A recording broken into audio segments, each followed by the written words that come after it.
Hey guys, welcome. It's Matt, and today we're going to be talking about a new update, and the focus will be Mars and also Zeus, the god race. So let's look into it. What are they? The god race is a new unique race synergy, which allows you to have 50% less cooldown on all your spells for all your units. This seems to be very strong, but there's a catch for it. The catch is that you cannot have any synergies with races. You can still have it with class. What do I mean by that? So a lot of us are confused that you can't have any synergies at all, which is not the right way to look at it. Classes are things like knights, warriors, assassins, mages, and we can go on from there. And similarly, races are the things like trolls, goblins, humans, orcs. So the races are the ones you're born with, the class are the ones you choose. It's like your profession and your nationality. So with the gods, with Mars and with Zeus, they won't allow any other race to exist on the board for their ability to work. So that's race, by the way. So you can't have 2 trolls, you can't have 2 humans, you can't have 2 orcs, you can't have 3 goblins. While you can still have the warriors, the assassins, the mages, the warlocks, the classes, you can still have them. One of the highlights I want to show you guys is that demons. One demon starts a race synergy. One demon itself starts the fell power, while 2 demons will end its race synergy. So it's very important if you're running a demon strategy. With Mars, say you want to have a Doom, you need to put out a demon, otherwise Mars won't be activated. Talking about more on the races, guys, you cannot have the demon hunters because having 2 demon hunters will always enable the demon to have its fell power. The moment the demon have its fell power, that means Mars is inactivated, or the god synergy is inactivated. So that means if you have anti-mage at Terrorblade, you will not have Mars activated. So what that means is Mars is a warrior himself. He runs well with warriors to start off with. And in this particular replay, we're looking to warriors. I'll be showing you guys 3 ways to play the new gods races, and 3 really fun ways. The first way will be the warriors. Let's look into the Mars skill. Mars does not attack. If you give Mars any particular attack item, it will be a waste because he will not be attacking. What he does is, if he is on the board like this with other units, and as long as there's no races, he will enable everyone to have a CD reduction. Look over here, you see the green buff. With this green buff, everyone has the CD reduction. And what Mars does is, when he's got the buff, every 5 seconds he'll slam in a wide area and do an AoE. That's all he does. So Mars personally will do massive damage when enemies are stacked in front of him. He won't do much damage if he's just facing 1 unit. What we're looking at right now is we have 4 warriors. And with Mars in particular, you want things that allows him to be tanky. Because personally, Mars excels into staying alive and dealing massive AoE damage. What he doesn't excel is coping with spell damage. And unfortunately, you can't have the Nagas with Mars at all. So coping with spell damage is going to be tricky. So let's look at some good units we can have with Mars. One is the Templar Assassin. Look at the Templar Assassin, she will go to 3-second cooldown with Mars, which is great. If she gets any manager item, she can be incredible. The second unit that most of us might have tried is Necromancer. He will be healing at 2.5 seconds, which is incredibly strong as well. And other units are Venomancer, some of the units are Beastmaster, and there's a few more which I'll be showing you guys. A unit I mentioned earlier is Venomancer. Venomancer summons wards at a pretty low cooldown, but when you have Mars with Venomancer, that means the Venomancer is actually summoning wards at 2.5 seconds each time he gets mana. So also Venomancer being a warlock means Venomancer actually enjoy double the mana regen each time he attacks. So now if you give Venomancer a Void Stone, he will be hitting auto attacks at 40 mana a hit. That means Venomancer attacks at 1.2 seconds a hit. So that means every about 2 seconds or 3 seconds, Venomancer will be summoning a ward. Over here, I did give Venomancer a Void Stone. Let's have a look at what happens. So he's going to be hitting. Let's see how many wards he summons. He did get stunned. It's unfortunate. That's 3 ward. So in the span of a few seconds, by receiving the Void Stone, he summoned 3 wards. Let's look. Over here, the highlight is Venomancer. Having a Void Stone, every attack Venomancer will gain 40 mana, and that is the maximum mana he can gain without any additional mana item. So he's on 40, 80, and 100. Instantly he summons one, and 2.5 seconds later, he will be summoning more. This is incredibly strong because you are running Venomancer in a tanky warrior lineup. And because of that, you can see how many wards he's summoning, and how much value he's gaining. Each ward attack for 120 damage. So in total, he summoned 600 damage worth of AoE attack, single target attack units, and this is also one of the ways the warriors can counter the mages. Over here, we're looking at the ideal lineup with Mars. Over here, we have a Doom, a Tiny, a Mars, a Conquer, an Axe, and a Troll. So we have 6 warriors. What we also have is the Venomancer and Shadowfiend. Later on, we'll be putting on the Necromancer for the actual 3 warlocks. We also have the Queen of Pain and Shadowfiend to counter each other, so they don't have the actual demon buffs of the Fell Power. We also have the Zeus for the triple reduction of reduction of magical CDs of spells. So over here, we're facing one of the biggest contest warriors, which is mages. And what I mentioned earlier is those wards are magically immune and they hit for a lot harder. So Venomancer is actually a great counter against mages. We can try a 2-star Techies in a Mars lineup. The great thing is he will have about 2.5 seconds if you have Zeus as well. He'll have 5 seconds to cast. The downside is Techie is very mana dependent. If you don't have something to regenerate mana for Techies, he will not be casting very fast. Over here in the second replay we'll be looking at Mars with mages. And yes, I did not start using Mars right away because I want to try to get most of my elementals, get most of my goblins. And in the early game, those seems to be stronger for most of us. And yes, you can have 2 goblins that will not deactivate Mars's ability. You can have 1 humans, you can have 1 elemental, but when you start the race synergy, say 3 goblins, you will deactivate Mars. So it's really a trade-off. When do you want the cooldown reduction, or when do you want the tankiness with goblins? What I usually favor is after round 10, I'll remove one of the goblins and put down Mars if I have enough space for him. But over here, as we can see, we have a 2-star Shadowfiend. Putting down Mars means he is useless. Mars is useless unless we put down as a demon like Doom. I do have a Doom prepared here for that reason.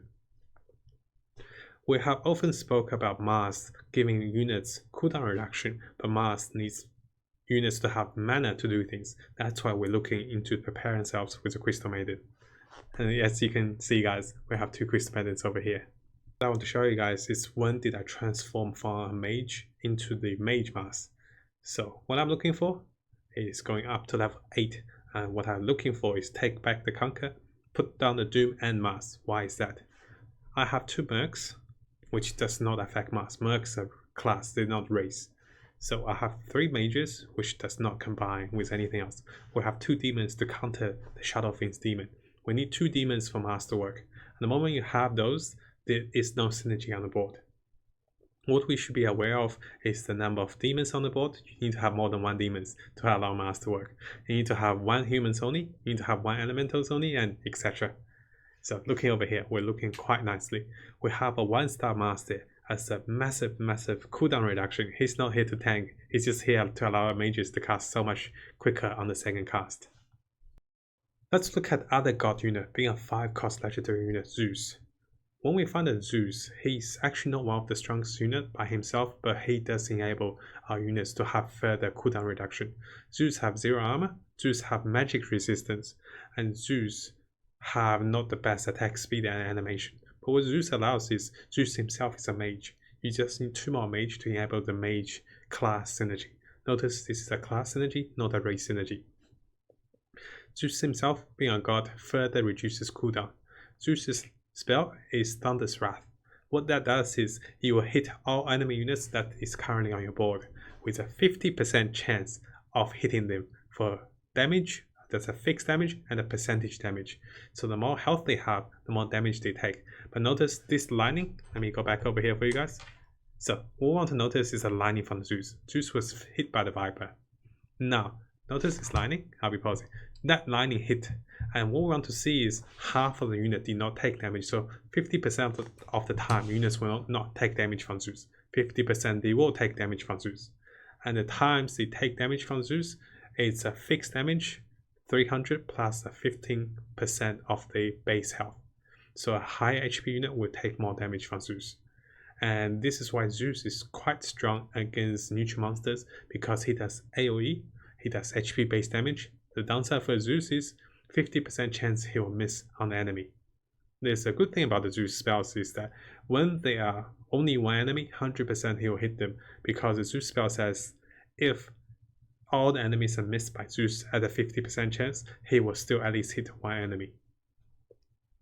A second thing about Zeus on offense is that if your Zeus happen to survive on the round, attacking an enemy, he will actually deal additional enemy to the enemy courier based on the current HP loss. Over here, we're looking at offensive fight onto the enemy field with Zeus. If Zeus survives, he will be doing additional HP damage to the courier. We all know when units survive, they will be flying death couriers to the courier, but when Zeus survives, he will do additional damage, as you can see the lining on top of the courier. This additional damage is actually quite potent when you're doing offensive and when you actually want to kill the enemy pretty fast with your units. Over here, a unit that really enjoys the cooldown reduction is actually a very overpowered unit, which is Disruptor. Disruptor have 10-second CD on his storm, which is a 3-second storm. When Mars is on the team, Disruptor actually have 5-second cooldown on a 3-second storm. And when Zeus is on the team, Disruptor actually have 3-second cooldown on a 3-second AoE storm. So that means permanent AoE silence and damage. Over here, we're looking at the Disruptor. Let's see how many times the Disruptor can cast in a fight. It's likely he'll cast twice in a fight because he has 5-second CD. As long as it's a frontline, he should be able to cast really quickly. As you can see over here, this is at the 49-second mark. He already casted 2 storms within 10 seconds. So this is the power of Mars in a mage lineup. Over here, we have a Zeus on the lineup. What the highlight with Zeus is that knowing that Zeus is a mage, we can very soon be taking out this pack away because we don't need 4 mages, we need 3 mages. And the great thing about Zeus is he enables everyone to have 75% magic spell cooldown reduction. Yes, the additional 50% is reduced to 25% because Mars reduced by 50%. He will reduce the remaining 50% to 25%. We spoke about what units works with Mars, and because Mars is early game, we focus on Mars. We also spoke about how Zeus can be potential for the late game. Now let's look at the positioning for Mars in the early game. I tend to have Mars solo tanking in the front line and give him most of the tanky items, if possible, with the warrior lineup. This allows Mars to have the most tanking potential because he does not do any physical attack. And because he doesn't attack and he doesn't need mana, his only uses in a lineup is to tank up for my units and to turn enemies into a concave in front of them. This will allow him to have the most enemy hit by his spells. Let's have a look on this first fight. So over here, the Bat Rider and Ogre was initially hitting the Mars, but now that they're not hitting him, see the concave? The Mars is actually hitting all 3 units because his initial positioning. Now he's hitting 2 units. We really want Mars to be hitting all enemy units if possible. We spoke about running Mars in a warrior lineup, we spoke about running him in a mage lineup. It's time let's look at a value lineup. I'm sure most of you have noticed, and maybe some of you haven't if you haven't tried Mars, is that Ogre does not work with Mars. Because Ogre himself is a race. Ogre is a race, and Ogre himself gives himself 10% additional health. But having Ogre on the board, Mars is disabled because Ogre activates as a race. So on this particular round, you have seen that we did not get the green buff for cooldown reduction. This particular replay will show you guys a value lineup for Mars. Over here, I have a variety of units that are constantly swapping with Mars. I have a Tinker and a Timbersaw for the Merc class synergy. Those is not race because I don't have 3 goblets. I also have the Trim Protector with a Void Stone. Now he'll be healing at every 3.5 seconds. My other Void Stone is currently on the Tinker. Tinker is one of those undervalued early game units. Tinker with a Mars now have 3-second cooldown with his rockets. If Tinker were to receive damage like here in this particular round, Tinker will be firing his initial round of 3 rockets and he'll almost instantly gain mana. What that will happen is he'll be firing multiple rockets. He fired 1 rocket, and very soon, as you can see over here, he'll be firing another set of rockets. He fired 2 sets of rockets within the span of a few seconds, and this enabled Tinker to be one of the top DPS for us in the early game with a Mars. Let's have a look over the damage meter over here. Yes, as you can see, Tinker is actually at 57% DPS over all the other units we have on the board. And this is something we want to highlight, is having a Tinker in an early game with a Mars can be incredibly strong. And the reason I have my Tinker quite strong is my Tinker actually have a Void Stone right now. So something to keep in mind is having the Tinker might not work, but having a Tinker with a Void Stone will definitely help with Mars. Another underrated unit to look at is Witch Doctor. Witch Doctor, being a solo troll, will not disable Mars. Witch Doctor is a warlock that gains mana quite fast. He gains 20 mana per hit if he hits more than 50 damage. Witch Doctor can now cast his coconut every 5 seconds, which is incredibly strong. Looking over here, the Witch Doctor was the highlight. Now Witch Doctor have a Void Stone on him right now. After casting one coconut, that's going to stun 5 different units. 5 seconds later, this Witch Doctor can cast another coconut. So those unique units with a good control ability, with a low CD, can really benefit from a mask in the early game. Over here, we have a 3-star mask. We did not find the Zeus, but what I want to highlight with you guys is the ability to heal with Necromancer. Currently, we have 2 Necromancer versus a Goblin lineup. Those 2 Necromancer, let's see how much they're healing, guys. So every 3 seconds, they'll be hitting AoE massively. So each Necromancer actually complement each other. And they do massive magical damage as well. So as you can see over here, we actually sustained so well. We actually killed the enemy. Well, he was at pretty high HP percent. He was at 17%. We sustained so well, we actually killed the enemy at 17%.